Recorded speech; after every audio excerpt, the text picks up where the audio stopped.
Welcome back to our daily news update, bringing you the latest headlines from around the world. Now let's begin. Director Oliver Stone declares made mistake voted Biden says start World War III. Stone warned that Biden is dragging us stupidly into a confrontation with Russia. Filmmaker Oliver Stone lamented on a podcast that he regrets voting for President Joe Biden, noting the president may lead America into World War III.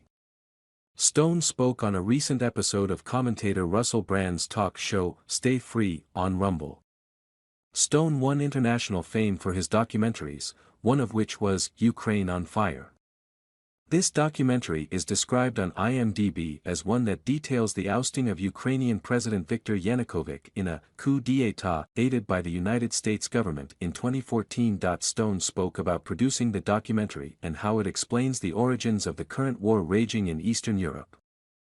You have to look at the reasons for this war, and whenever you do, the Americans like to simplify and say it's a question of a Russian invasion of Ukraine. That's very simplistic and very black and white, he said, recounting how he produced Ukraine on Fire, which he argued, explains the origins of this war in the coup d'état of 2014, which was sponsored and supported thoroughly by the United States. It was a very deep plan to penetrate the Russian Federation. He then slammed the neoconservative movement who started the war in Iraq, who yet remain deep inside our government, citing prominent figures like Under-Secretary of State Victoria Nuland, National Security Advisor Jake Sullivan and Secretary of State Antony Blinken. He went on to add that Biden is an old Cold Warrior, and he really hates the old Soviet Union, which he confounds again with the Russian Federation, which is not communist.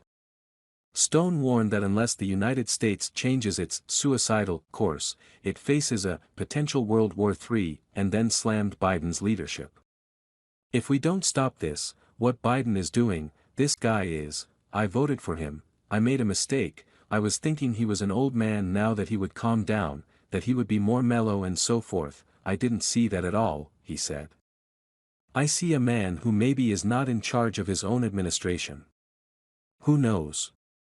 Stone warned, it seems that he's dragging us stupidly into a confrontation with a power that is not going to give. This is their borders. This is their world. This is NATO going into Ukraine. This is a whole other story. He also argued that the conflict has the United States being dragged into a volatile conflict similar to that which sparked in the Balkans in World War I. Stone noted the ethnic complexity of this conflict in that our allies are rabid anti-Russian people and have been fighting against ethnic Russians who live in eastern Ukraine, claiming that the media does not recognize that these ethnic Russians have been seeking autonomy. That's all they asked for in 2014. Video he followed by claiming that a negotiation for ethnic Russian autonomy in eastern Ukraine had almost been reached toward the start of the war in 2022. Until America squelched it, suggesting, they didn't want the deal, they didn't want the peace treaty. They don't want to give autonomy to Donetsk and Lugansk. Now look where we are. It's gotten worse, and it's going to get worse. Subscribe to my YouTube news channel now. Providing accurate and reliable information on the latest hot events. Join the community for exchanging opinions and learning from each other. Hit the subscribe button and turn on notifications to never miss out on the latest videos. Let's explore the world of information together.